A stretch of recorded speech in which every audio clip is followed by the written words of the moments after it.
Welcome to the Christian Education Podcast. My name is Paul Matthews, and it is an absolute treat today to bring you this conversation I had with Anna Grummit.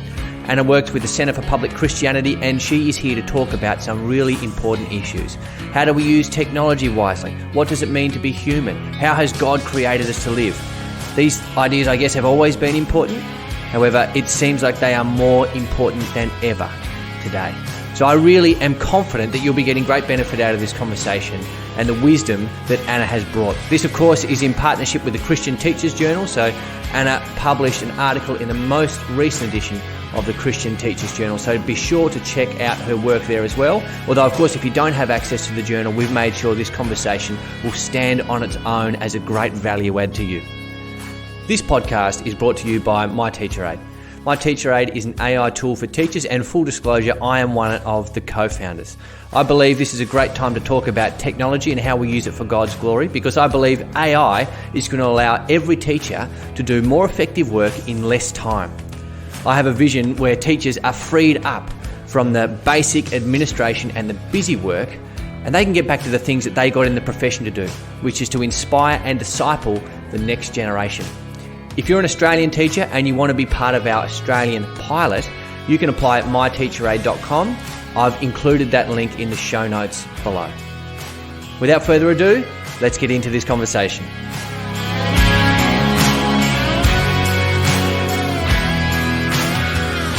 Well, Anna Grummit, welcome to the Christian Education Podcast. Thanks so much, Paul. It's great to be here. Now, you work for the Centre for Public Christianity. Can you tell us a little bit about yourself and a little bit about your role there? Yeah. So I thought I might share a little bit about the Centre for Public Christianity first. I think probably a lot of your listeners do know who we are, but there might be a couple out there who aren't that familiar with our work. So basically, the Centre for Public Christianity, or CPX for short, we're a not-for-profit Australian media company. We were founded in 2007, so been going for about 15, 16 years now. And we seek to promote the public understanding of the Christian faith. So we're really trying to share the truth, the beauty, and the goodness of the Christian story in the public square. And I guess trying to invite people to consider whether Christianity might still have something valuable to say about the biggest questions of life. So our team does things like writing and speaking in the mainstream media. We have a weekly podcast ourselves called Life and Faith. We have a huge online library of videos and articles. We have an annual public lecture that we do every year around sort of the end of the year. We also speak at conferences and at churches and schools. So a lot of your listeners may have heard one of our speakers at a conference. And we also produce documentaries and educational resources. And that's kind of where my role comes in. So my job is as youth and schools coordinator. So I kind of edit and create CPX material to be used in classrooms, mostly kind of senior high classrooms, and then communicate with teachers about this. And I also sometimes speak at conferences and schools, and also do a bit of comms work for CPX as well. So if any of your listeners get a newsletter from us, I've probably written that, and do some of our social media and that kind of thing as well. Fantastic. Well, that sounds like a really involved job you've got there. And look, just for what it's worth, big institutions like the Christian Education Podcast are more than happy to platform smaller up-and-coming institutions like the Centre for Public Christianity. It's just part of our mission. Now, you spoke about the annual public lecture there that the Centre for Christianity puts on. You've written a journal article here for the Christian Teachers Journal called Superpowers and Trade-Offs, Andy Crouch on Human Flourishing in a Tech World. Am I right in thinking that the basis for that article actually came from one of those public lectures that you ran? Yeah, it did. So this was the lecture that we ran towards the end of it. It was in September last year. And so we got US author Andy Crouch to come out and give this lecture. And this was long anticipated for our team because we'd originally contacted him, probably 2019. And then with the pandemic and everything that had gone on, it ended up being, 2022 by the time he eventually came out to do the lecture. So we were all really looking forward to hearing from him. And he, spoke. His lecture was on Well, the title for his lecture was Disconnected, Why Technology Keeps Disappointing Us.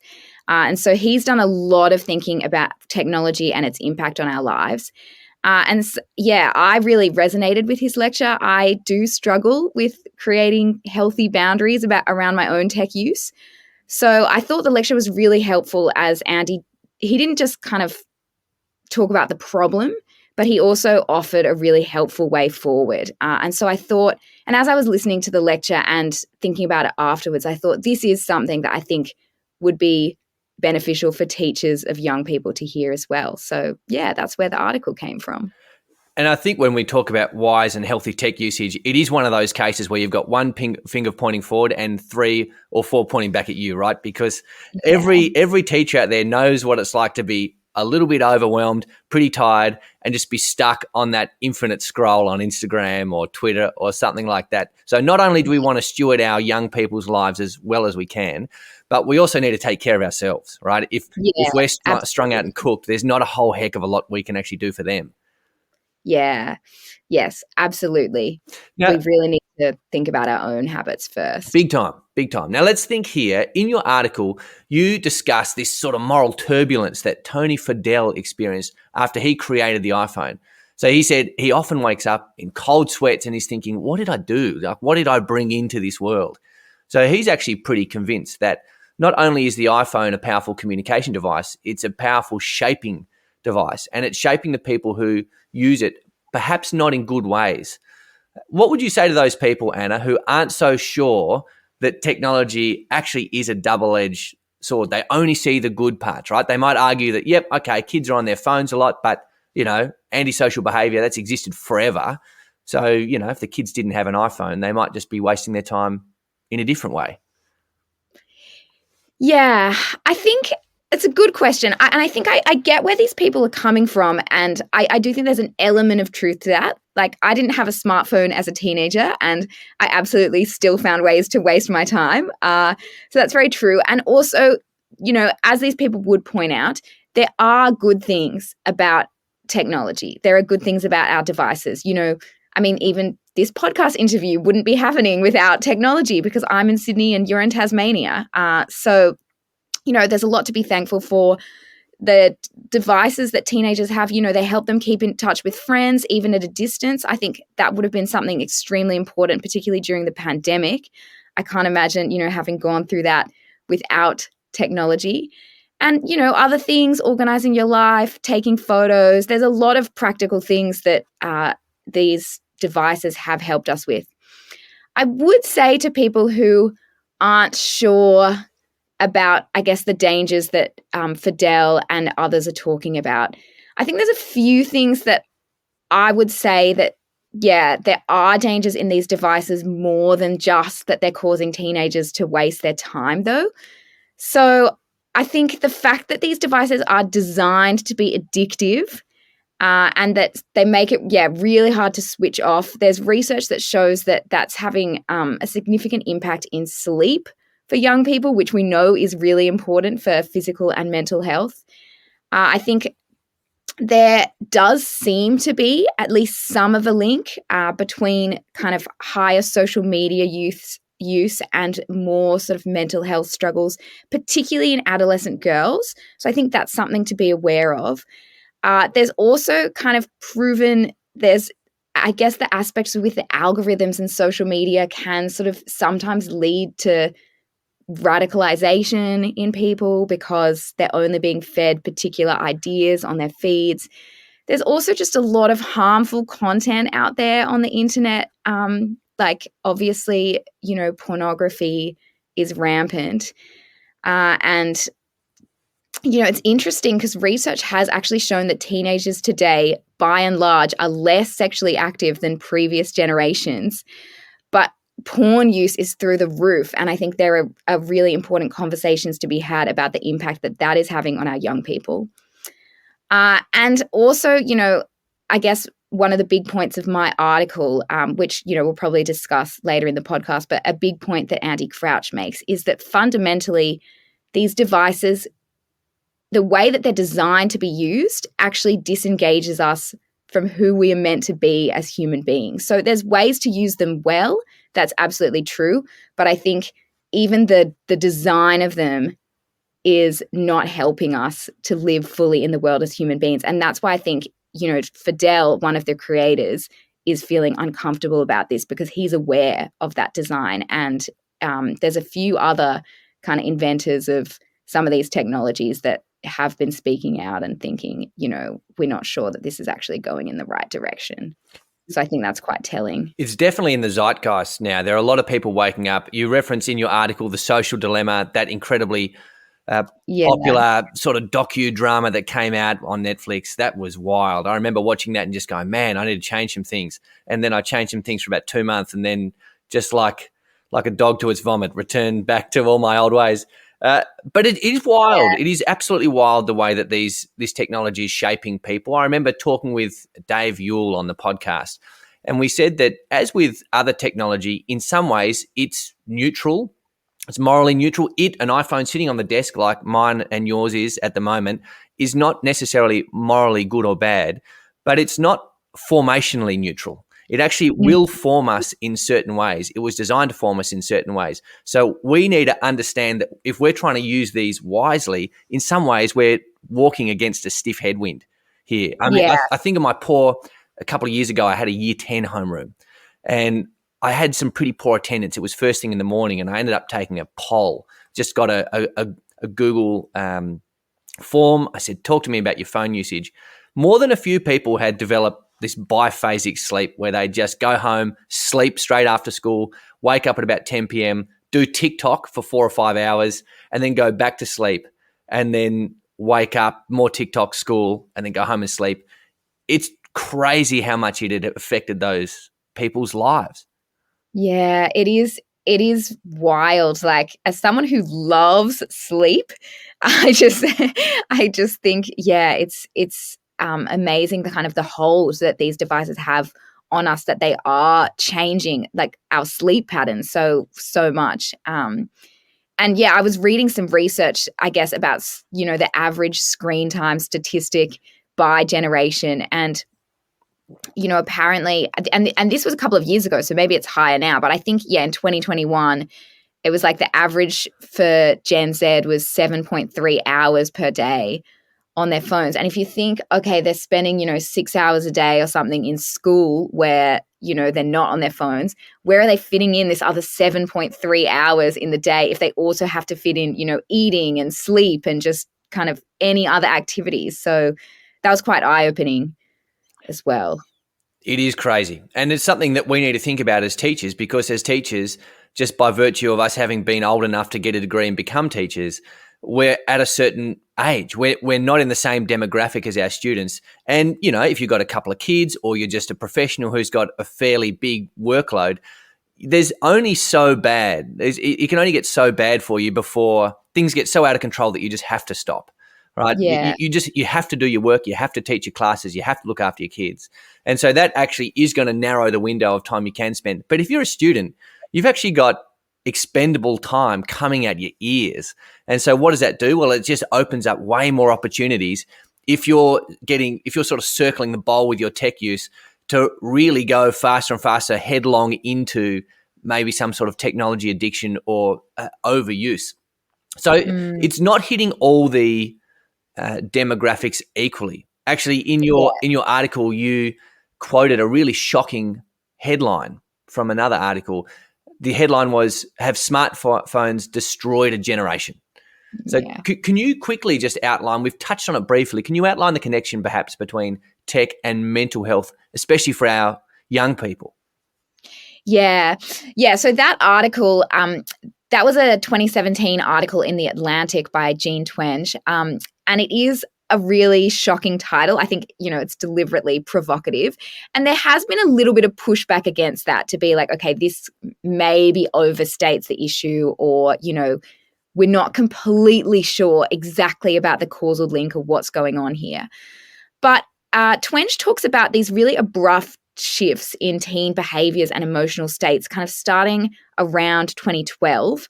And she says, this is when the proportion of Americans, so it is kind of from a US focus, but I think a lot of it can apply here as well.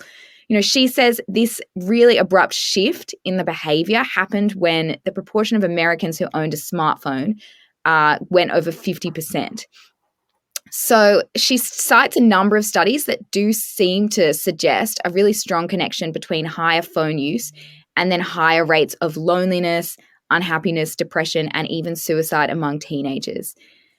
So she quotes this annual survey that asks teens, how happy they are, and then also how much of their leisure time they spend on various activities, including in-person activities, but then also screen activities like social media and just using the internet.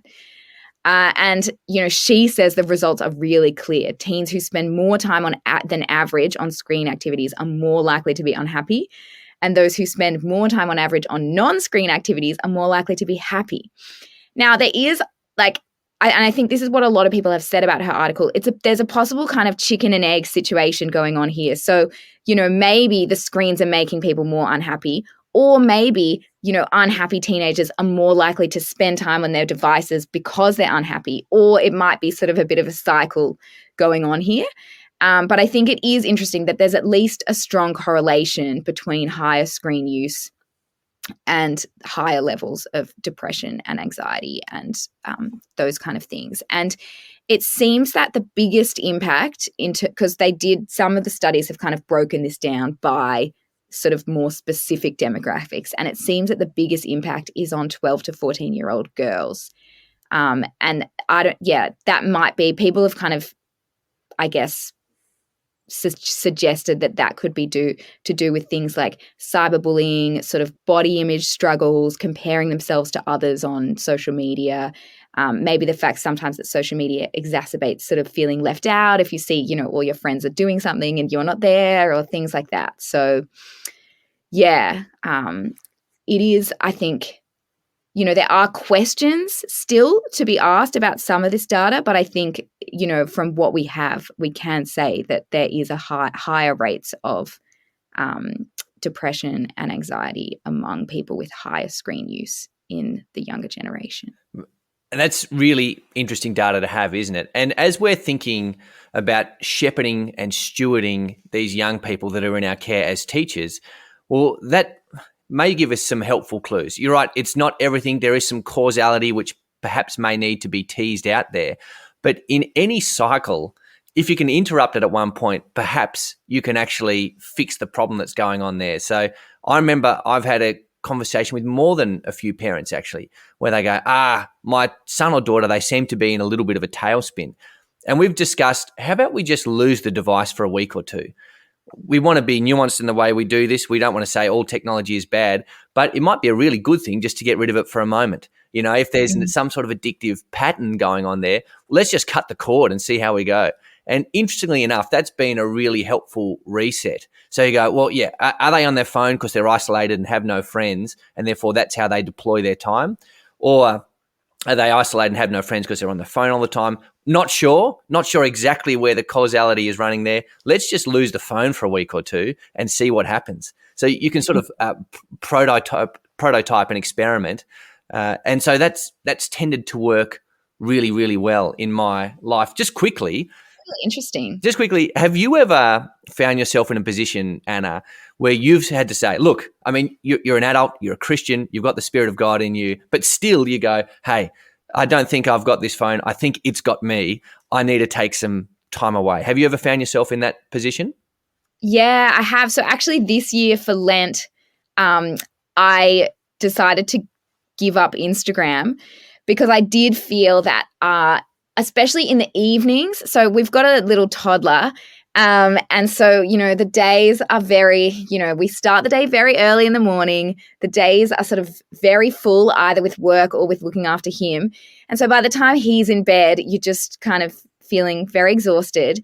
And so the easiest thing to do is just to go sit on the couch, and instead of, having a conversation with your partner, it's just scrolling on the phone. And I noticed that was something that I was doing a lot, and that I was, spending a lot of time on Instagram, but not in a way that was sort of, really interacting with other people or sort of building connections. It was really just that mindless scrolling.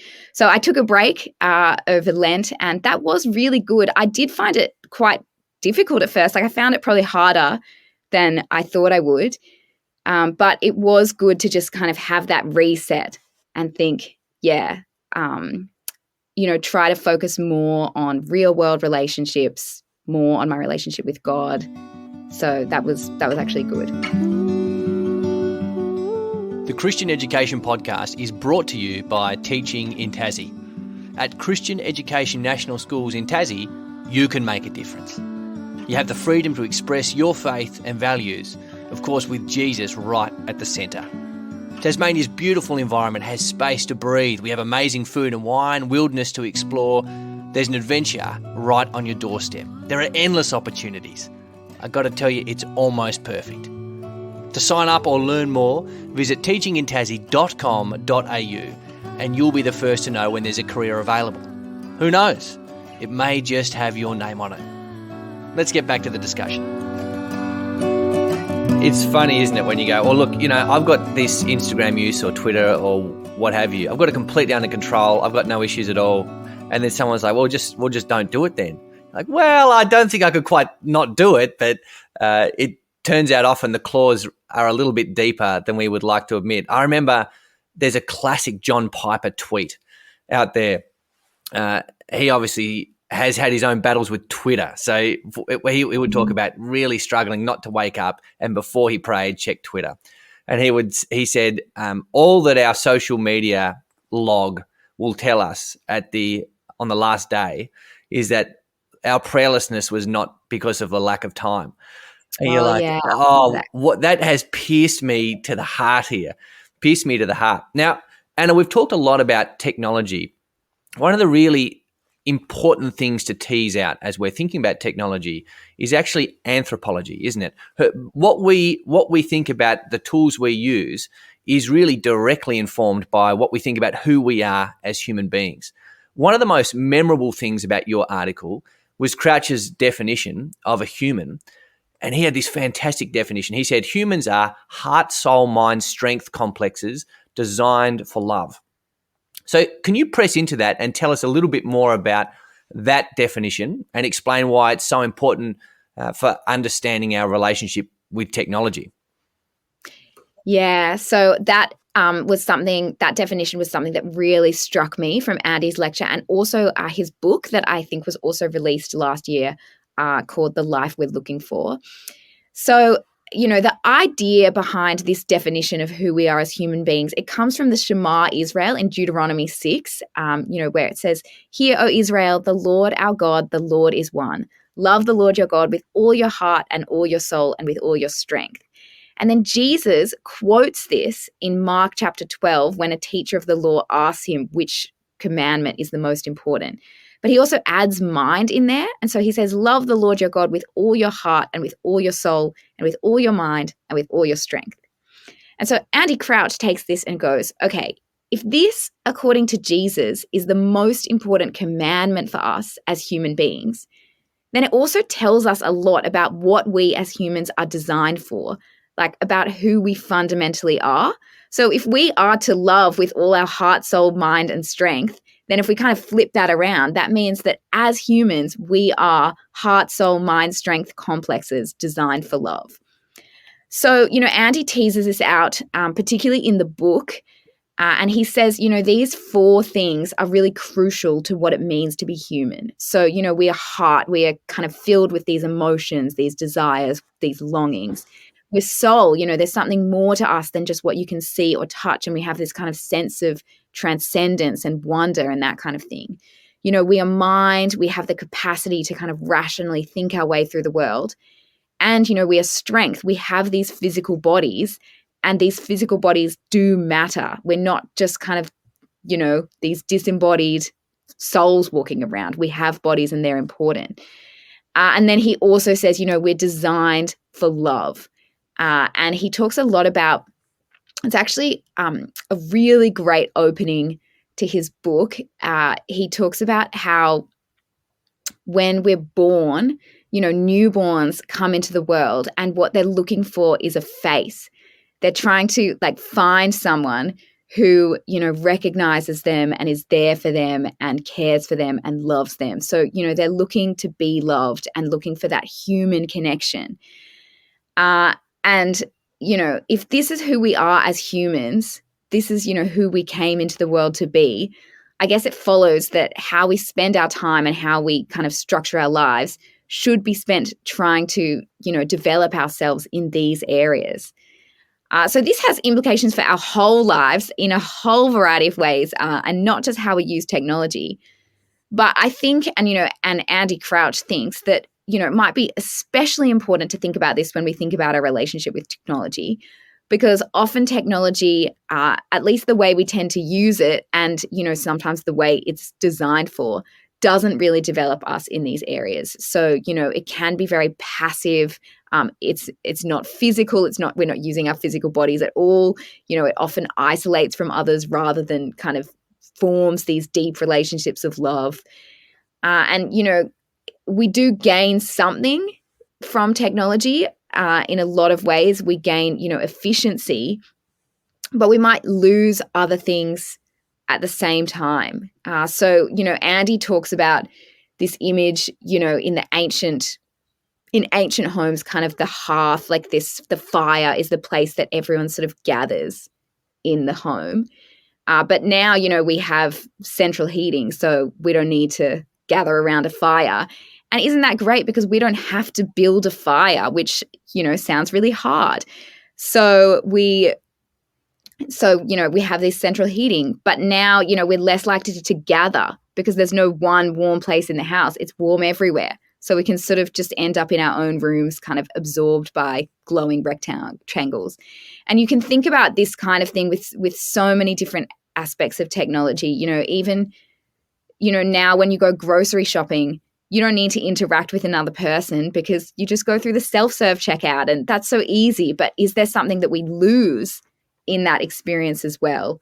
So, yeah, I think that's kind of what Crouch is trying to say. If we are these heart, soul, mind, strength complexes designed for love, we need to think about how we use technology and whether, that's actually developing us as who we were designed to be. So he talks a lot about, there are some things we just need to renounce with technology in order to live more fully as human beings. There are things that, we could redesign, and he's very passionate about, creators of technology actually redesigning to make things, actually fit who we are better. And then also we need to kind of put in rhythms, which, is kind of what we were talking about before. We can sort of set rhythms about the way we use technology so that it doesn't have this complete hold over our lives. Getting the anthropology right is so important. And I'm so glad you've shared that definition from Crouch, because anthropology, it precedes our use of technology. It also, in many ways, informs the way we do education as well. And we're talking about big cultural changes and understanding. In the last 10 or so years in the Christian education space, we've started to realize that it's really important to be shaping the affections of our students. There's assigned reading at the National Institute for Christian Education, a book called You Are What You Love by James K.A. Smith. And one of his big questions is he's going, what if education isn't just about what you know, but about what you love? Because it can be so easy for us as educators. We've got the Australian curriculum. Now, in many, many ways, that's about what you know, right? And then we develop our own Christian worldview that we teach that through, and that's great and necessary, very necessary, although it's also about what you know. And so in the last 10 years or so, we're starting to realize it's really important to shape the loves, shape the affections of the student. And of course, we know that technology, as a powerful shaping tool, will shape the affections. I've seen it myself. I remember as a young bloke, before I had a phone, I didn't get one till I was in grade 11 or 12. My parents, and God bless them for this, but they were pretty hesitant on the whole idea. And I'm very grateful that they were. But I noticed I loved riding bikes. I loved playing soccer, playing cricket. I loved cruising around with my mates. But even on that very primitive version of the phone, I found myself starting to love different things. It was actually actively shaping the things that I got excited about. What did I want to do? I have an afternoon to myself. Of course, you have loads of those when you're a kid, and next to none of them when you're a parent of young kids. But I have a whole afternoon to myself. What am I going to do? What would I love to do in this circumstance? The whole world is my oyster here. And my use of technology, of the sort of computer in the home and my phone in my pocket, very drastically shaped my loves in those circumstances. Now, let's think quickly here. You gave us those 3 R's that Crouch was talking about: renounce, redesign, and then sort of implementing rhythms here. Just give us a quick pointer. Is there anything, Anna, that you think when it comes to ourselves and the audience here being mainly Christian educators and our students that we take care of and shepherd, is there anything that you just go, nah, look, that's not worth redeeming or redesigning. We just should renounce that. We should just be done with that particular aspect of technology or this particular app. Is there anything that we should just get rid of wholesale and renounce? Yeah, I think that when Andy Crouch is talking about, things to renounce, I think, he's really thinking of the really sort of harmful sides of the internet, of which there are many. There's this whole dark web that, I don't even want to know about what's going on there. There's as I mentioned, the kind of proliferation of pornographic content, like that, all that kind of thing. So I think there are things, in that side of the internet that really are like, there's really nothing, to be redeemed in this. Like, we actually just need to renounce that as Christians. And, like, probably as well, governments need to put in more kind of regulations around those things, because they're not actually benefiting society in any way. The only kind of things are negative. So, but I think, Crouch, there's not that many things. He's kind of, he does have very strong boundaries around technology himself, but, he's not a Luddite. Like, he does use technology. And so mostly he's kind of optimistic that with redesigning things and putting in rhythms, there's not that much that we need to completely renounce, but there are a few things, kind of that sort of thing. And that's helpful to think about, in the way that all the things that would be just black and white sins, simplicity, it's sin all the way down, all the way through. They're actually all sins before technology too. So yeah, it's totally sinful to go online and look at naked people. Was sinful to do that in a magazine. Was sinful to do that in real life. Like, these are the sorts of things which aren't these huge moral questions. Where is the grey? What is appropriate? You just go, well, probably just don't do that. Don't do any of it, and you'll be just fine. But you're right. I'm into AI. I've done a lot of thinking and researching and developing. So my friend and I, my friend is one of my business partners, and we're developing an AI for teachers as we speak. Oh, wow. So that would be in that redesign sort of space where we're taking this thing. But of course, one of the first things when GPT-4 came out, one of the first prompts entered into it was, how can I kill as many people for under $1 as possible?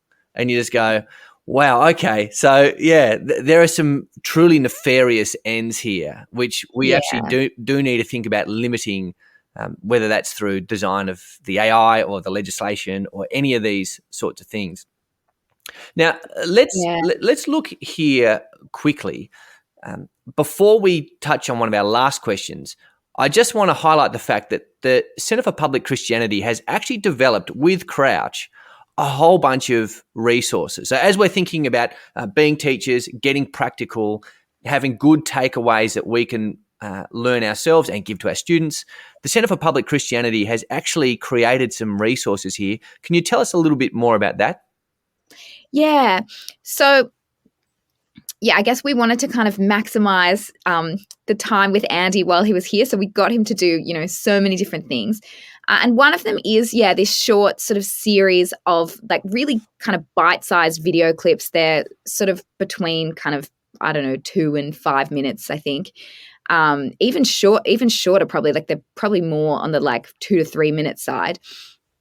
And it's just kind of Andy answering a question that a young person might have, mostly to do with technology, but also kind of relationships, that sort of thing. So, and it's sort of questions that I think as we, discuss this kind of thing with students and try to, encourage them to maybe implement some of these rhythms in their lives around tech use and that sort of thing, questions might arise for them like, oh, well, how could I disconnect without being left out? If other people are on their phones all the time, I don't want to be the only one who's not using it. or, things like how can I really build real friendships if I'm not online? Or, how can I even break screen addiction at all? I'm already so far gone and things like that. So these are all the kind of questions that Andy answers in these little videos. So yeah, they're all available for free on our website. And for each video, we've also kind of written just a few sort of suggested activities and discussion questions that a teacher could use, if they want in the class. It's really kind of like pick and choose however much you want from this material. And we've also got kind of some other articles, little short columns that members of the CPX team has written that are sort of related to these topics, because we have written a few things about technology as well. So, if your listeners have an opportunity to explore these kind of things in the classroom with students, then it would be great to check out these resources. So they're all available on our website at publicchristianity.org/youth. publicchristianity.org/youth. Great. Well, we'll make sure I include that in the show notes. That's really good. I remember a C.S. Lewis quote, and the reason I bring it up is to highlight the fact that our youth, in many ways, we can look at them and go, man, it's all going to custard. They're neck deep in their phones. But in other ways, you just have to feel sorry for them. They're facing challenges that none of us faced in our youth. In a time of real neuroplasticity, it's very formative time developmentally. And you just go, look, they're the opportunities to waste your time, to shape yourself in unhelpful ways, to be shaped sort of while you're quite passive and not even realizing that you're being shaped. They are just up against that in a way that no other generation ever has been. And so I feel sorry. I mean, we've talked about internet pornography before, and I've had many conversations with educators about this because it is such a big deal. But just the sheer proliferation of it means that actually our youth need a level of self-control that you just didn't need before. Yeah. There's actually a level of moral enthusiasm that they have to walk on the straight and narrow that we simply didn't need. You could quite easily have remained out of the clutches of pornography through your high school life completely by accident, by no moral virtue of your own 50 years ago, 60 years ago, 500 years ago. You know what I mean? It could have been no reflection on your moral quality and you've just never viewed it. However, actually these days you would need to be absolutely on the ball to make your way through high school without getting neck deep in that kind of stuff. So we need to be giving our youth every possible opportunity. So you say those videos are available on your website and you've actually got other material there along a similar line for them as well. Yeah. Fantastic. Well, look, that's just about all we have time for at the moment. As we close, let's just try and address one or two really practical things. So say you've got these young people, as we've just said, they're up against it. What are some basic things we can do, Anna, to try and promote healthy tech use within the young people that we're caring for? Yeah. So I think that's a really good question, Paul, and obviously, a really important one. I think firstly, and, as we already kind of mentioned this earlier in the episode, but we do really firstly need to take this stuff and kind of apply it to ourselves before, trying to encourage our students to live this way. So I think, setting kind of rhythms for the way we use technology in our own lives and also in the way, not just in the time that we spend on our technology, but kind of the way we use it. Andy Crouch talks a lot about, try to use your technology as an instrument rather than just as a device. He kind of makes this distinction between devices that just sort of like do things for you, but don't kind of engage you in the world, and then instruments that actually you are using in order to kind of develop in this heart, soul, mind, strength areas. So I think that's something that's really important that we have to do for ourselves first. It was really interesting that in the Q&A after Andy's lecture, he mentioned this study that was done among teenagers. And the study asked, if you could change one thing in your relationship with your parents, what would it be? And the most common answer was something along the lines of, I wish my parents would spend less time on their phones and more time talking to me. And I just thought, wow. So, we do sometimes think this is really a problem for this younger generation. And I mean, the statistics do show that, they are the ones who are spending even more time on these devices. But also a lot of these young people see the way their parents use technology and, feel that their parents are spending way too much time on their technology as well. So, I think this is something for, definitely those of us who are parents to be thinking about a lot. But also just all of us as teachers, how am I using technology? Am I a good example in this? And then, I think for for our young people who, we do actually want to encourage in this area, I think, I think it's good as teachers to be, firstly, thoughtful about the way you use technology in the classroom. So I think, using technology in the classroom can be really valuable, but are you using it sort of just for the sake of it? Or are you using it in a way that, develops your students in these heart, soul, mind, strength areas?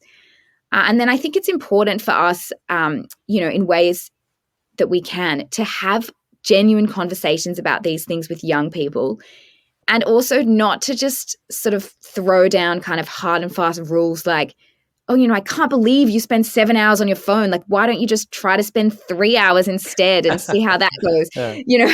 But actually, discuss with them and approach things in a, loving, pastoral way, because they may have genuine anxieties. And sometimes we just can't completely understand where they're coming from without listening to them.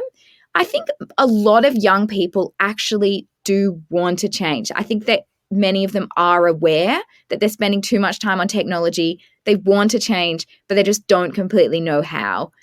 So I think, have these conversations with them. And if you are able to share any of Andy Crouch's content, I think that's really helpful. He's a parent, his kids are sort of just past that teenage age group. So, he kind of knows what it's like as well. Wonderful. Very, very insightful information for us there, Anna. Now, is there anywhere people can go if they want to get a little more Anna Grummit? If they want to hear more from you, if they want to see more that you've written or anything like that, where can we be pointing people? Yeah, so I guess if you head to that youth page on the CPX website, on that page, you can find these resources from Andy Crouch, but you can also find resources on a whole bunch of other different topics. So, if you go to that page, I've been involved in writing the kind of activities and putting together all those resources. So, it would be great to check those out. I sometimes write columns for our social. So we have a sort of little social media column that goes out every week on the CPX channels called Thinking Out Loud. So if you follow us on Facebook or Instagram, you can read those columns. So that would be great. And then, it would be really fantastic if, all your listeners could check out the article in the Christian Teachers Journal, and it would be great, if you wanted to get in touch and let me know how you found that and any feedback. So, Fantastic. Well, look, Anna, it has been an absolute delight spending the very early hours of the morning with you. Thank you so much for lending your time to the Christian Education Podcast. We've certainly benefited richly from you, and we pray that God blesses you throughout all your endeavours for the rest of the year. Thanks so much, Paul. It's been great to chat this morning.